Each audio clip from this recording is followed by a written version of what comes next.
Welcome to this edition of Head to Head. I'm your host, Cam McKinney, and this is episode number 219 of the podcast. And on this episode of the podcast, I am talking about the injury history of Red Sox pitcher Chris Sale.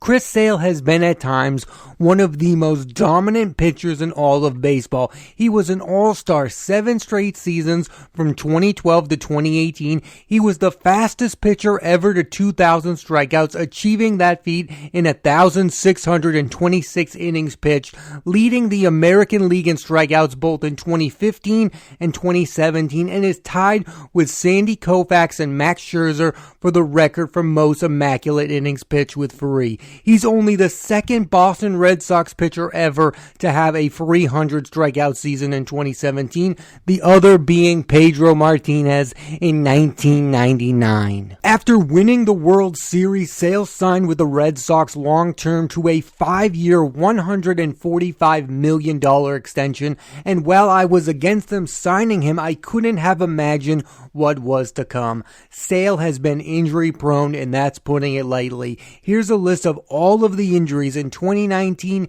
he was put on the 60-day IL with elbow inflammation, which resulted in him getting Tommy John surgery, missing the entire 2020 season and most of 2021. That's a normal injury for pitchers. What's happened to him in 2022 is bizarre to say the least. Let's start with this. While rehabbing in the minor leagues, he beat an already broken TV with a baseball bat after a bad start. Then during his second start of the 2022 season, during the regular season against the Yankees, Sale broke his pinky finger after being hit by a comebacker. There seemed to be a chance for return at the end of this season until Sale had a freak bike accident hurting his wrist and the team announced he's done for the season. And let's just say Boston sports fans and the media members are not really understanding of these kind of injuries, and we don't know what really happened on that bike, but we do know this: Chris Sale is going to miss more time pitching for the Boston Red Sox, and that has been the big story of this contract. The reason I was upset with the contract in the first place is I wanted the Red Sox to have Chris Sale pitch the entire 2019 season and have him earn a massive contract. What ended up happening, he hurt his elbow and ended up getting Tommy John surgery. You don't give out that kind of contract to a pitcher when you don't have to. The Red Sox were not in risk of losing Chris Sale. He wasn't going to be a free agent for at least another season. There was no reason to give Chris Sale that kind of money at that moment. And I'll be the first to admit, Sale is a very easy target to pick on at this moment. People are now calling this contract one of the worst deals in sports history, while others are questioning the validity of the story of Sale's bike accident. I'm not here to do that. I'm just concerned we've seen the last of Sale as not only an ace pitcher, but a pitcher you can rely on at all. Chris Sale has made just 11 starts in the past 2 seasons, 9 starts in 2021 throwing 42 innings, and 2 starts this season throwing 5.2 innings. The team cannot feel good about his future. I mean, we all love to talk about how starting pitching doesn't matter in today's baseball, and it's all about the bullpen because guys can barely go 5 innings, but it still matters to have a starting pitcher who is a strikeout machine, and that's exactly what Chris Sale is. You cannot tell me this season would not have played out differently if the Red Sox had a fully healthy Chris Sale for an entire season. They would easily be a postseason team. I don't need Chris Sale to go out there and make 30 starts and win 25 games, but if you can give me 15 starts a season, I think this team would be much better than what it is. And that's the frustrating thing about Chris Sale. His injury is not only impacting him, it's impacting the entire team. I do not think Garrett Whitlock would have been a starting pitcher at any time this season if the Red Sox had a healthy Chris Sale, and you wouldn't have Nathan Eovaldi being your ace pitcher. Nathan Eovaldi is a very good pitcher, but he is a perfect number 2 pitcher. Chris Sale, on the other hand, is an ace pitcher, a guy who is capable of winning a Cy Young, if at 100%, and since the Red Sox have started to pay him like an ace pitcher, he has not pitched barely at all. That's a problem. You don't want to be mean to the guy. I don't want to make fun of him. I don't want to say it's the worst contract in the history history of the Boston Red Sox, but things have not worked out since this contract was signed. That's a fact, not an opinion. What's really sad about this situation is not only is his career in jeopardy, but so is his overall legacy. If you had talked to me about Chris Sale in 2018, I would have told you he's on the path to be a baseball Hall of Famer. Now that has to be in serious doubt. Who he is beginning to remind me of is Tim Lincecum, who, like Sale, had a freaky pitching delivery. Lincecum was a two-time Cy Young Award winner. Lincecum had a 4-year stretch from 2008 to 2011 where he had 265, 261, 231, and 220 strikeouts, leading the National League in strikeouts 3 seasons in a row in 08, 09, and 2010. And Lincecum had a decent stretch of being great, but he's not on that list of all-time greats due to injuries. My fear is Sale is going to be one of those guys who was great for a while, but doesn't have the longevity of Justin Verlander, Max Scherzer, and Clayton Kershaw. Those are the pitchers who get remembered. We can talk about a bunch of guys who had a dominant run, who won Cy Youngs, who were great, but we don't remember them because they're not considered the all-time greats. That's what I thought Chris Sale was on the road to becoming. This is a guy who's been compared to Randy Johnson. I mean, that's a guy we all thought that Chris Sale was going to become. But he had a dominant run, but not as long as Randy Johnson. Randy Johnson was throwing a no-hitter when he was 42 years old. Chris Sale is 33, and it looks like his baseball career is going to be over sooner rather than later. Maybe I'm wrong about this. Maybe the Hall of Fame writers are going to vote in Chris Sale. I don't view him as a Hall of Fame pitcher. I don't think his career has lived up to the potential of that 300 strikeout season he had in 2017. I don't think he's been nearly as good since then. And nowadays, when we look at a pitcher's Hall of Fame legacy, we also look at what he did in the postseason. Chris Sale has a 1-3 record with a 6.35 ERA in the MLB postseason. That is not getting the job done. Right now, I think Madison Bumgarner has a better chance of Chris Sale of making it into the Baseball Hall of Fame because Madison Bumgarner had an all-time postseason run in 2015. You either need to have great regular season winning stats or you need to be a guy who delivered in the postseason, and Chris Sale doesn't have enough of either thing right now to be considered a Hall of Fame pitcher. Maybe I am old school having this opinion on pitchers, but I really do value longevity. Like, I look at a guy like Felix Hernandez, who was really good with the Seattle Mariners. I don't think he was good enough for long enough to make the Baseball Hall of Fame, but I look at a guy like Zach Greinke, who's been very good for a very long time, and I think that's a type of guy who should make the Baseball Hall of Fame. Like, that's what we all view Greg Maddux as. Greg Maddux was so good for so long. That's the reason he's a top 10 starting pitcher in the history of baseball, is because of the longevity. I know baseball's different nowadays and guys don't pitch 20 seasons, I get it, but still, can you get to 200 wins? I don't think that's asking a whole lot, and right now Chris Sale is not on the path to getting 200 wins. Right now Chris Sale is at 114 career regular season wins. The pitcher with the lowest amount of wins that's made the Baseball Hall of Fame is Candy Cummings, who has 145 career victories. And for some context, Cummings pitched in the 1800s. Chris Sale is pitching in modern baseball. To be considered a Hall of Fame pitcher in modern baseball, I think you need to get to at least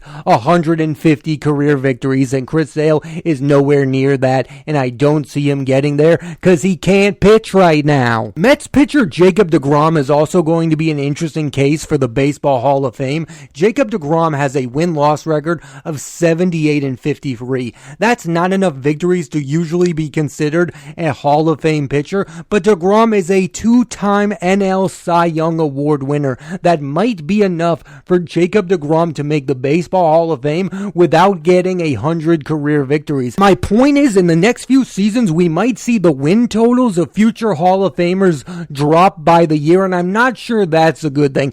I just don't see Chris Sale being a benefactor of that. I don't think he's pitched enough lately to be considered a Baseball Hall of Famer, and he has the bad rep of getting the big contract and then not pitching through it. I think that really does hurt his legacy. It affects how we view him. I mean, everyone is talking about it. Every single media member in baseball is talking about Chris Sale and his freak bike accident. That's not good publicity. It's called the Baseball Hall of Fame. And right now, Chris Sale is kind of living in infamy. As baseball fans, we would all love for this to end with a Chris Sale comeback when he comes back and pitches like the old Chris Sale. I just don't see that happening. He will be making $27 million next year and $20 the year after. And that's what people focus on when it comes to Sale and his injuries, the money aspect. What they should talk about more is the fact that we are missing out on an elite talent. This is a guy the Red Sox traded for and was their ace. The ace we all wanted David Price to be. Sale is only 33 years old. Now we know he wasn't still going to be a guy who could strike out 300, but we all thought he was going to age better than this. Like, I thought he could be a guy who could win 15 games a year in his 30s. I can't even guarantee Sale will make 15 more starts in his Red Sox career. I really do think the Red Sox need to consider moving Chris Sale to the bullpen. You are not going to get a lot of starts and innings from him next year. He has a history in the bullpen with the Chicago White Sox. I just feel he has a better chance of being effective and healthy as a reliever than he does as a starter at this point. But then again, who wants a setup man who makes $27 million a year? The Red Sox have a real conundrum of how to use Chris Sale, because you can't rely on him to make 25 starts a year, and he's not going to be healthy enough to come out of the bullpen 65 games a year. My prediction is if Chris Sale does not prove he can be healthy next season, the Red Sox will be forced to release him and eat that money. I don't think you can bring Chris Sale back for the final year of his contract, making $20 million a year and not being with the team. You are just going to have to eat that money. I know they don't want to, but this can't keep being a story. We can't keep continue to go down the Chris Sale injury cycle. At some point, you just need to let him go, because he's never going to be what you want him to be ever again. So I'm going to give him one last chance. That is going to be next season. And if he isn't delivering to the team, I think the team needs to make the bold move and get rid of him. You can't continue to sell your fans that at some point Chris Sale is going to be healthy. There is a real chance that Chris Sale is never going to be healthy enough, like I said, to make 15 more starts as a member of the Boston Red Sox. That is a real possibility. I think the team really needs to consider moving on from him if he's not healthy next season, because the shadow of who he was is on this team, and it's also on him. I think him being in that Red Sox uniform is putting the pressure on him, because we all want him to be that guy from 2017 who struck out 300 batters. I think if he were on a smaller market team, he might be able to have a bit of a comeback, because look, there is a lot of pressure being a member of the Boston Red Sox. This is a big market team. We expect our athletes who make this kind of money to go out there and produce, and he has not done so. So every time he doesn't do so, we are going to remind him of it. I think if he's not ready by next season, if he still is going through these same injuries, we need to let him go and let him move on to a team like the Seattle Mariners, where he'll probably bounce back, because that's usually how these things play out in baseball. Red Sox and Red Sox fans are not expecting Chris Sale to come back and just be another guy. That's the big problem in all of this. We are still viewing him as the ace of this pitching staff, and he hasn't given us anything. So if he comes back next season and is 9-15 and healthy, no one will care. We want Chris Sale to come back and immediately get 17 wins and have a 200 strikeout season. And even if he is healthy next season, there is 0.0 chance of that being a possibility. I might be on the minority on this one, but one of the things that really does annoy me about the Chris Sale situation is the fact that he is still on this baseball team, that he is one of the last remaining members of the 2018 Boston Red Sox still on the team. Mookie Betts is gone. Christian Vasquez is gone. Andrew Benintendi is gone. But we still have Chris Sale. Something about that just doesn't feel right. I know it's not Chris Sale's fault, but it is something that kind of bugs me about him still being a member of the Boston Red Sox, because he was a player in 2018 who the team should have moved on from, but instead they gave him a 5-year contract when they didn't even have to. Chris Sale was on his way to being one of the best starters in Red Sox franchise history, up there with Pedro Martinez and Roger Clemens. Now I'm not sure he'd make my top 10 all-time Red Sox starting pitchers. I personally would put him below Josh Beckett, who was brilliant in 2007 and led the team to a title, and John Lester, who is one of the best big game pitchers I've ever seen. These two are weirdly connected because Red Sox owner John Henry signed Sale to an extension to avoid losing him like he lost John Lester. Sale for me would be right in front of or behind Curt Schilling, who like Sale came to the Red Sox after spending time with another team. After 2017, I thought Chris Sale would be dominant for the next decade, and injuries have prevented that. The beginning of his Red Sox career was brilliant, but the latter half has been non-existent, and there is something, like we could all accept if Chris Sale was going out there and not pitching very good. Like that's something I think we would all accept. Oh, he's lost it. I don't know why we're easier to guys who are aging than guys who get injured. There's just something that we don't like. I think that is a very Boston sports fan kind of thing. We want our athletes to be out there. The New England Patriots and Bill Belichick have that saying, availability is better than ability, and Chris Sale is just never available right now, and it bothers us, and I think it should bother us. And we expect guys to pull through injuries, not miss 3 years in a row due to lingering issues. We're not really accepting of that. Maybe we should be, but we're really not. And we also love, there are some people out there saying these are freak injuries, we can't blame Chris Sale for them. I don't think people are blaming Chris Sale. Yes, there are some people out there. I just think it is a frustrating situation that he has not thrown more innings and made more starts for the Boston Red Sox. And yes, we all like to talk about it because of the money number. The money does matter. It's also affecting the team. If they had Chris Sale, they'd be a better team. The Red Sox would be in a way better situation right now if they had Chris Sale. If they had Chris Sale giving them 10 wins a year, think of it that way, they would be a playoff team automatically. But without him, they're struggling and they're going to miss the postseason in a year where there are 3 wild card teams, and that is unacceptable. And you can't tell me missing Chris Sale has been a big part of the reason why they're going to miss the playoffs. And I do want to end with this. This isn't going to come down to Sale's desire to pitch. Again, I have no doubt he wants to badly. I do think we've overhyped how much of a gamer he really is. For whatever reason, this guy can't stay healthy. Now it's up to him to prove us all wrong. I would love to see him come back next year and win MLB Comeback Player of the Year. Wouldn't that be the absolute best ending to the story? Because right now, we are all mocking him. Oh, a freak bike accident.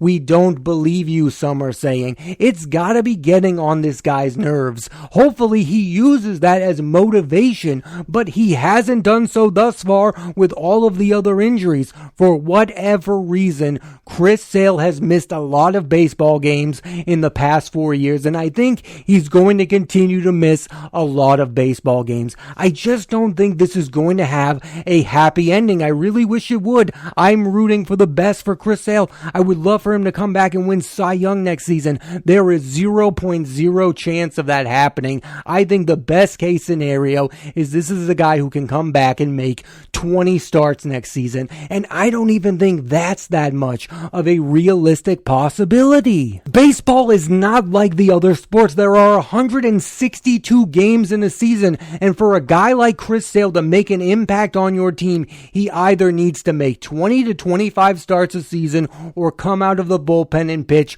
50 games a season. And right now, it doesn't feel like Chris Sale is capable of doing either of those two things. We might see flashes of the old Chris Sale next season down the road, but we will never get the guy in 2017 who struck out over 300 batters. We will never see that version of Chris Sale again. We have lost that version. The reality is, fair or not, the fans and the media are fed up with this guy missing baseball games due to injury, and the team cannot be that far behind. Next year is going to be the make it or break it season for Chris Sale and his career with the Boston Red Sox. Thanks for listening to this edition of Head to Head. I'm Cam McKinney, and there'll be a new episode of the podcast every Monday on Apple Podcasts and Spotify. So please rate, review, and subscribe.